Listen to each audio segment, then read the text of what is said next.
Žiūrėkit, mes užmiršom Klaipėdos kraštą, kuris išeina vis tiek iš tų 18 metų.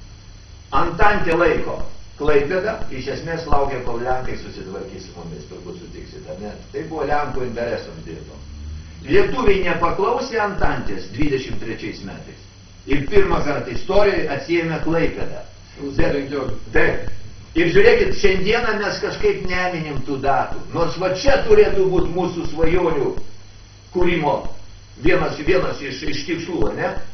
O 20 metais lietuvių kariuomenė jau netoli Vilniaus atsiėmimo.